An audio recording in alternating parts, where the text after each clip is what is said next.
Hello friends, आज हम बात करेंगे अगर किसी व्यक्ति के दोनों हाथों के ब्लड प्रेशर में अगर डिफरेंस आ रहा है तो उसे क्या समझना चाहिए, कब वो इम्पोर्टेंट है, कब उसे ट्रीट करने की ज़रूरत है, कब उसमें दवाइयाँ लेने की ज़रूरत है, कब उसमें ऑपरेशन की ज़रूरत है, क्या कितना level of blood pressure difference दोनों हाथों के बीच में अगर है तो उसे नॉर्मल माना जाता है, कितना लेवल से ज़्यादा है तो हमें ट्रीट करने की ज़रूरत है और कितनी अग्रेसिवली उसे ट्रीट करने की ज़रूरत है। अगर ट्रीट नहीं करेंगे तो क्या होगा, कौन कौन सी बीमारियों में ऐसा हो सकता है, इन सब चीज़ों के बारे में बात करेंगे। क्योंकि काफ़ी कॉमनली लोग हमको बोलते हैं कि दोनों हाथ का बीपी चेक किया, 10 मिलीमीटर का डिफरेंस आ रहा है, अब क्या करना है, इसमें से कौन सा बीपी सही है, किसके हिसाब से अपन माने, एक में 140 आ रहा है, एक में 120 आ रहा है, दवाइयाँ कौन से हिसाब से मैनेज करें, ये काफ़ी कॉमन क्वेश्चन है। तो आज इन सारे इश्यूज़ को एड्रेस करेंगे।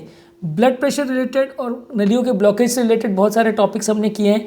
ब्लड प्रेशर के प्लेलिस्ट की लिंक मैं डिस्क्रिप्शन बॉक्स में, चैट बॉक्स में और आई बटन में छोड़ देता हूँ, आप इन टॉपिक्स को देख सकते हैं। आज का टॉपिक है अगर दोनों हाथों के बीच में ब्लड प्रेशर का डिफरेंस मिल रहा है तो उसका क्या इंपॉर्टेंस है। एक मेटा-एनालिसिस ने ये शो किया था कि नॉर्मल लोगों में लगभग 20% लोगों में 10 मिलीमीटर तक का डिफरेंस दोनों हाथों के बीच में मिल सकता है, जो कि नॉर्मल बात है। अगर किसी को ब्लड प्रेशर डिफरेंस 20 मिलीमीटर से ज़्यादा मिल रहा है, 4% लोगों में ये नॉर्मली देखा जा सकता है कि 20% से ज़्यादा 20 मिलीमीटर से ज़्यादा ब्लड प्रेशर डिफरेंस दोनों हाथों के बीच में देखने को मिल रहा है। यानी एक हाथ में 120 है, एक हाथ में 140 है, तो 20 से ज़्यादा सिस्टोलिक ब्लड प्रेशर की बात होती है यहाँ पे। वो अगर ज़्यादा मिल रहा है तो उसे सिग्निफिकेंट माना जाता है। ज़्यादातर ये ऐसे कंडीशंस में होता है जिसमें जिस हाथ में कम ब्लड प्रेशर है उसकी नली में कोई चोक या ब्लॉकेज हो तो ही हो सकता है। ऑब्वियसली ऐसी कोई बीमारी नहीं हो सकती जो एक किसी पर्टिकुलर हाथ का ब्लड प्रेशर बढ़ा दे। बीमारी ऐसी हो सकती है जिसमें कोई नली का ब्लॉकेज हो, जिसमें एक पर्टिकुलर हाथ का ब्लड प्रेशर कम हो जाए। तो यानी ये अगर ब्लॉकेज आपको 20 मिलीमीटर से ज़्यादा है तो वो इनडायरेक्ट एविडेंस है, ये मान सकते हैं आप कि जिस हाथ में कम ब्लड प्रेशर मिल रहा है वो हाथ की नली में कुछ ना कुछ ब्लॉकेज है। एथेरोस्क्लेरोसिस है या नली में ब्लॉकेज होने की कोई और बीमारी है। कई बार एओर्टोआर्थराइटिस में ऐसा हो सकता है, कई बार मेन नली यानी एओर्टा उसमें कोई सूजन हो तो हो सकता है, नली जहाँ से चालू होती है उसके ओरिजिन पॉइंट्स में कोई रुकावट आ सकती है तो हो सकता है, नली में कोलेस्ट्रॉल जमा होने की वजह से हो सकता है। तो ज़्यादातर अगर किसी को किसी हाथ का ब्लड प्रेशर 20 मिलीमीटर से ज़्यादा का फ़र्क मिल रहा है तो मान के चलिए जिस हाथ में ब्लड प्रेशर कम आ रहा है वो ब्लड प्रेशर नॉर्मल नहीं है, वो ब्लड प्रेशर नॉर्मल से कम है क्योंकि उस हाथ की नली में शायद ब्लॉकेज हुआ है। ऐसे केस में अगर आपको बीपी की मेडिसिन प्लान करनी है तो आपको बीपी की मेडिसिन उस हिसाब से देनी पड़ेगी जिस हाथ में ज़्यादा ब्लड प्रेशर है, क्योंकि ज़्यादा एक्यूरेट ब्लड प्रेशर वो है। अब मान लीजिए किसी को दोनों ही नली में ब्लॉकेज है तो फिर ये ख़राब सिचुएशन हो जाती है कि नॉर्मल ब्लड प्रेशर फिर असेस करने के लिए आपको या तो पाँव का ब्लड प्रेशर लेना पड़ेगा या सेंट्रल एओर्टिक प्रेशर कैलकुलेट करने के लिए इन्वेजिव मॉनिटरिंग मेथड्स को यूज़ करना पड़ेगा, ये देखने के लिए कि बॉडी का एक्चुअल ब्लड प्रेशर कितना है, उसके हिसाब से आप प्लान कर सकते हैं। कई बार ऐसा भी कंडीशन होती है जिसमें अगर मेन नली में रुकावट होती है, जैसे कोआक्टेशन ऑफ एओर्टा है, उसमें दोनों हाथों का ब्लड प्रेशर बढ़ जाता है और पाँव का ब्लड प्रेशर कम हो जाता है। ये इंडिकेट करता है कि मेन नली में रुकावट है। मान के चलिए कि कोई भी लिम्ब का अगर ब्लड प्रेशर ज़्यादा आ रहा है तो वो इसलिए ज़्यादा आ रहा है क्योंकि दूसरे जगहों का ब्लड प्रेशर कंपैरेटिवली कम हो गया है। यानी अगर पाँव की नली का ब्लड प्रेशर कम है और हाथ की नली का ज़्यादा है, इसका मतलब हाथों और पाँव के बीच में जो कनेक्टिंग नली है उसमें रुकावट है। वैसे ही अगर एक हाथ का ब्लड प्रेशर कम है, एक का ज़्यादा है, तो जिस हाथ में ब्लड प्रेशर कम है उस हाथ की नली में रुकावट है। तो ये डिस्क्रिपेंसी का मतलब ये है कि कहीं ना कहीं कुछ ब्लॉकेज है। इसको डिफ्रेंशिएट करने के लिए आप क्या करेंगे, सीटी एओर्टोग्राम सबसे अच्छा तरीका है। सीटी एओर्टोग्राम में एक सीटी स्कैन किया जाता है जिसमें हाई वॉल्यूम कॉन्ट्रास्ट इंजेक्ट करके बड़ी नली यानी एओर्टा में कॉन्ट्रास्ट भर के उसको चेक किया जाता है। इसमें हम इन्वेजिव कैथेटर एंजियो इसलिए नहीं करते क्योंकि अलग अलग जगह पे कैथेटर को बिठा के अलग अलग जगह पे शूट लेना पड़ता है, तो वो ज़्यादा कम्बरसम होता है, टाइम ज़्यादा लगता है और फ़ायदा रिजल्ट्स उतने अच्छे नहीं आते। तो अगर मेन नली को आपको चेक करना हो तो सीटी एओर्टोग्राम या एमआर एओर्टोग्राम भी कई बार कर सकते हैं। ये आपको कंपैरेटिवली ज़्यादा अच्छे से बताएंगे कि कितना ब्लॉकेज है। प्लस जो एओर्टा है उसमें कोई एओर्टोआर्थराइटिस या कोई सूजन की बीमारी तो नहीं है। एओर्टोआर्थराइटिस एक बीमारी है जिसमें मेन नली में सूजन या इन्फ्लेमेशन हो जाता है जिसकी वजह से मल्टीपल ब्रांचेस उसकी ब्लॉक हो जाते हैं। इसमें बहुत तरह के एओर्टोआर्थराइटिस आते हैं, जैसे टाकायासु आर्थराइटिस आता है, सबक्लेवियन। कई बीमारियों में इस कंजेनिटल कई बीमारियों में भी ऐसा होता है कि सूजन की वजह से या ब्लॉकेजेस की वजह से अलग अलग आर्म्स में बीपी का डिफरेंसेस आ सकता है। तो अगर किसी को ऐसा बीपी का डिफरेंस आ रहा है तो आपको एओर्टोग्राम एटलीस्ट एक करना ज़रूरी है। उससे आपको आइडिया लग जाएगा कि कौन सी नली में कितना ब्लॉकेज है, कितना परसेंटेज ब्लॉकेज है, और उसके बेसिस पे आप डिसाइड कर सकते हैं कि आगे क्या ट्रीटमेंट स्ट्रैटेजी करना है। रूटीन ईसीजी, इको या रूटीन ब्लड प्रेशर चेकिंग में आपको बहुत ज़्यादा एग्जैक्ट पता नहीं चलेगा, उसमें आपको सिर्फ अंदाज मिलेगा। ब्लड प्रेशर अलग अलग आर्म्स की अगर आप चेक करते हैं तो आपको थोड़ा सा एक्यूरेट मतलब मिल सकता है कि कितना बीपी का डिफरेंस आ रहा है। बीपी का डिफरेंस अगर 20 मिलीमीटर से ज़्यादा आ रहा है तो उसे हम क्लिनिकली सिग्निफिकेंट मानते हैं, और वैसे केस में एटलीस्ट आपको खून पतला करने की दवाई और कोलेस्ट्रॉल कम करने की दवाई आप स्टार्ट कर सकते हैं। अगर किसी के पेशेंट में ईसीटी ऑटोग्राम में कोई ब्लॉकेज डॉक्यूमेंट होता है तो एओर्टा आर्थराइटिस में कई बार इम्यूनोसप्रेसिव मेडिसिन देनी पड़ती है, खून पतला करने की दवाई उसमें भी देनी पड़ती है, तो वो बीमारी कैसी है उसके हिसाब से डिसाइड होगा।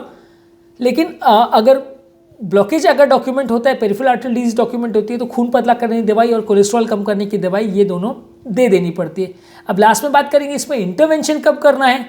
ऑब्वियसली हमने ये तो बात की कि बीपी के मेडिसिन तो आपको ज़्यादा जो बीपी है जिस हाथ में आ रहा है उसको ध्यान में रख के ट्रीट करना है, यानी दो हाथ में अगर एक में 140 आ रहा है एक में 120 आ रहा है तो 140 वाला ज़्यादा करेक्ट माना जाएगा और 140 के हिसाब से आपको दवा देनी है। अगर आप 120 के हिसाब से दवा दोगे तो आपका बीपी फॉल्सली एलिवेटेड रहेगा और आपको हमेशा आप अंडर ट्रीट करोगे, आप जितनी रिक्वायरमेंट है उससे कम दवा पेशेंट को दोगे। ट्रीटमेंट कब करेंगे, सर्जरी कब करेंगे। यूजली आर्म्स के नलियों में अगर चोक हो या पेरिफेरल आर्टरी डिजीज हो तो उसमें स्टेंटिंग काफ़ी केसेस में हम अवॉइड करते हैं क्योंकि उसमें लॉन्ग टर्म रिजल्ट्स उतने अच्छे नहीं आते। स्टेंट्स में अगर आप करते भी है तो रीब्लॉकेज का चांस काफ़ी ज़्यादा रहता है, और ऑब्वियसली बड़ी सर्जरी करने के लिए बड़ा इंडिकेशन चाहिए क्योंकि बड़ी सर्जरी करके अगर आप ग्राफ्ट लगा रहे हो तो उसके लिए भी रिजल्ट्स उतने अच्छे नहीं आते, ब्लॉकेजेस का चांस बहुत ज़्यादा होता है और लॉन्ग टर्म ग्राफ्ट चलता रहे उसके चांसेस कंपेरेटिवली काफ़ी कम है। हृदय की नलियों के में एंजियोप्लास्टी या बाईपास से रिजल्ट्स कंपेरेटिवली ज़्यादा अच्छे मिलते हैं, हाथ पाँव की नलियों में कंपेरेटिवली कम अच्छे रिजल्ट्स मिलते हैं। तो इस हिसाब से अगर किसी हाथ या पाँव की नली में इतना ज़्यादा चोक है कि वो लिम्ब में पेशेंट को चलने में दर्द हो रहा है, जिसे इंटरमिटेंट क्लॉडिकेशन बोलते हैं कि चलने फिरने में दर्द हो रहा है, ये वो हाथ में काम करने में ही दर्द हो रहा है कि आप हाथ से काम कर रहे हो तो पेन चालू हो जा रहा है क्योंकि हाथ का ब्लड सप्लाई कॉम्प्रोमाइज़ है, या वो हाथ में इतना ज़्यादा आपको ब्लड सप्लाई कॉम्प्रोमाइज़ है कि 80-90% ब्लॉकेज है। वैसे केसेस में ही कितना तरह का कितना ज़्यादा ब्लॉकेज है उसके हिसाब से आपको ट्रीटमेंट करना पड़ेगा। अगर एक दो जगह पे 80-90% ब्लॉकेज है तो आप स्टेंट कर सकते हो, अगर यहाँ की नली में चोक है तो वो नली को स्टेंट कर सकते हो, कैरोटिड नली या वर्टिब्रल नली में जो ब्रेन को सप्लाई करती है वहाँ पर ऑस्टल पॉइंट्स में ब्लॉकेज है तो वहाँ स्टेंट कर सकते हो। अगर बहुत ज़्यादा ब्लॉकेज हो तो आप सर्जिकली फिर उसको करेक्ट करके ग्राफ्ट कर सकते हो कि मान लीजिए एक नली में चोक है तो यहाँ से यहाँ आपने ग्राफ्ट कर दिया। पर हाथों और पाँव की नली में यूजली ग्राफ्टिंग भी इतने अच्छे रिजल्ट्स नहीं आते, स्टेंटिंग के भी रिजल्ट्स उतने अच्छे नहीं आते। स्टेंट के टूट जाने का, फ्रैक्चर होने का, रीब्लॉकेज होने का सब कुछ का चांस ज़्यादा होता है। तो हृदय की नली के कंपैरिजन में हम इसमें उतना अग्रेसिव ट्रीटमेंट करना प्रेफर नहीं करते। जब पेशेंट को बहुत ज़्यादा तकलीफ हो, बिल्कुल कॉम्प्रोमाइज़ हो रहा हो उसका परफ्यूजन और पेन बहुत ज़्यादा हो रहा हो, काम नहीं कर पा रहा हो, वैसे केस में हम इंटरवेंशन करते हैं। या कोई हाथ के पाँव की नली सडनली अगर बंद हो गई, जिसे अक्यूट क्लॉटिंग या अक्यूट एम्बोलिज्म बोलते हैं कि कोई क्लॉट आके उस नली में फंस गया जिसकी वजह से वो हाथ ठंडा पड़ रहा है, उसमें ब्लड सप्लाई बिल्कुल बंद हो गया, सीवियर पेन चालू हो गया, तो वैसे केस में ऑपरेशन करके आपको तुरंत वो क्लॉट को निकालना पड़ेगा। वैसे केस में अगर आपने 24 घंटे तक ट्रीटमेंट अगर नहीं किया तो वो हाथ सड़ जाएगा, काला पड़ जाएगा और उसके बाद हार्ट को काटने की या एम्पुटेशन करने की ज़रूरत पड़ सकती है। तो ये एक अलग बीमारी है, एथेरोएम्बोलिज्म एक अलग बीमारी है। ये ऑब्वियसली इसमें भी बीपी डिफरेंस आएगा और जिस हाथ में या पाँव में वो क्लॉट गया है वहाँ पे ब्लड सप्लाई बिल्कुल नहीं होगा, इसलिए वो सीवियर पेन होगा और हाथ सड़ना चालू हो जाएगा। तो डेफिनेटली उसमें तो आपको सर्जरी करके क्लॉट निकालना है। अगर 80-90% से ज़्यादा डिफ्यूज डिजीज़ है तो अगर स्टेंटिंग के लिए फीजिबल नहीं है तो आप सर्जरी करके ग्राफ्ट लगा सकते हैं। थोड़े बड़े अगर केस है तो आप में ज़्यादा ब्लॉकेजेस नहीं है तो आप ब्लड थिनिंग मेडिकेशन, कोलेस्ट्रॉल कम करने वाली स्टैटिन मेडिसिन और इसके अलावा एक सिलास्टोजोल करके मेडिसिन होती है और एक पेंटॉक्सीफाइलिन करके मेडिसिन होती है जो कि ब्लड की फ्लो डायनेमिक्स को इफेक्ट करती है, ब्लड के ब्लॉकेजेस में से निकलने के पैरामीटर्स को थोड़ा इफेक्ट करती है इन अ पॉजिटिव वे। तो ये दो मेडिसिन को आप यूज़ कर सकते हैं, यानी स्टैटिन्स यानी कोलेस्ट्रॉल कम करने की दवा, एस्पिरिन, क्लोपिडोग्रेल और सिलास्टोजोल या पेंटॉक्सीफाइलिन, ये मेडिसिन को यूज़ कर सकते हैं। पेंटॉक्सीफाइलिन को बहुत कम यूज़ किया जाता है, उतनी अच्छी प्रॉपर्टीज़ नहीं है। टेंटाल करके कॉमनली ये मार्केट में अवेलेबल है। सिलास्टाजोल बहुत नाम से, ये स्टीलोज या जिलास्ट ये नाम से कॉमनली मार्केटेड होती है, पर ये हार्ट फेलियर के पेशेंट में नहीं दे सकते क्योंकि हार्ट पर इसका थोड़ा नेगेटिव इफेक्ट होता है। पर अदरवाइज़ ये दोनों मेडिसिन को अगर पेरिफेरल नली, हाथ पाँव की नली में ब्लॉकेज हो तो आप ज़्यादा यूज़ करते हैं। जो भी चीज़ें, ये सारी मेडिसिन आपको ओवर द काउंटर नहीं लेनी है, डॉक्टर के साथ डिस्कस करके लेना है और उसमें ऑपरेशन या ट्रीटमेंट की ज़रूरत है या नहीं वो भी डॉक्टर के साथ डिस्कस करके डिसाइड किया जाता है।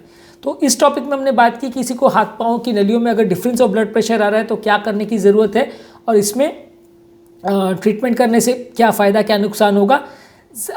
एक इम्पॉर्टेंट और चीज़ इसमें ये है कि अगर आप इन ब्लॉकेजेस को छोड़ देते हैं तो इनका प्रोग्रेशन का रेशियो 100% प्रेडिक्ट कर पाना मुश्किल है। कई बार ये बढ़ते हैं, कई बार नहीं बनते। आप इनको कोलेस्ट्रॉल कम करने वाली डाइट लेते हैं, तेल घी वगैरह कम रहते हैं, रेगुलर एक्सरसाइज करते हैं, डायबिटीज़, प्रेशर, ये सारे जो इसके रिस्क फैक्टर्स है उसको अगर आप कंट्रोल करते हैं तो इनके बढ़ने का चांस कुछ हद तक कम हो जाता है। कुछ पेशेंट में स्मोकिंग की वजह से भी होता है, तो स्मोकिंग को भी आपको बिल्कुल बंद करना पड़ेगा, नहीं तो एक बर्जेस डिजीज करके बीमारी होती है जिसमें छोटी छोटी नसें हाथ पाँव की बिल्कुल बंद हो जाती है, तो आपको स्मोकिंग बिल्कुल बंद करना पड़ेगा। ये सब चीज़ों से फ़ायदा होगा।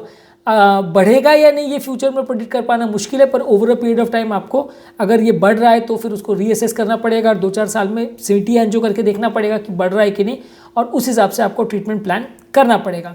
यदि इस टॉपिक को संबंधित आपकी कोई कमेंट्स, क्वेरी, सजेशन है, कोई और टॉपिक्स पर आप चाहते हैं वीडियो बनाएं या कोई पेशेंट रिलेटेड क्वेरीज है तो नीचे कमेंट सेक्शन में उनके बारे में आप बता सकते हैं।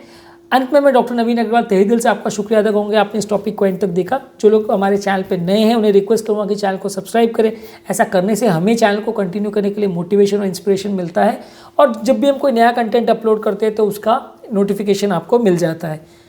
जो लोग हमारे चैनल पर कौन सा स्पेसिफिक टॉपिक देखना चाहते हैं अपनी स्पेसिफिक बीमारी रिलेटेड, तो हमारे चैनल पे बहुत सारे प्लेलिस्ट बने हुए हैं, जैसे BP, sugar, cholesterol, heart attack, heart failure, angiography, angioplasty, diet, exercise, ये सारे स्पेसिफिक प्लेलिस्ट पर आप जा सकते हैं। तो आपको आपकी बीमारी से रिलेटेड स्पेसिफिक वीडियोज़ मिल जाएंगे, तो आप उनको देख सकते हैं।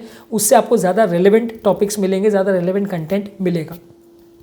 जो लोग सारे टॉपिक्स को बहुत डिटेल में नहीं देखना चाहते, सिर्फ ब्रीफ समरी देखना चाहते हैं, उनके लिए रेगुलर बेसिस पे हम यूट्यूब शॉर्ट्स अपलोड कर रहे हैं, आप उनको देख के उनका फ़ायदा भी ले सकते हैं। ये सारे शॉर्ट्स भी 1 मिनट समरी होते हैं सारे टॉपिक्स का, और ये भी प्लेलिस्ट में हमारे चैनल पर डिवाइडेड है।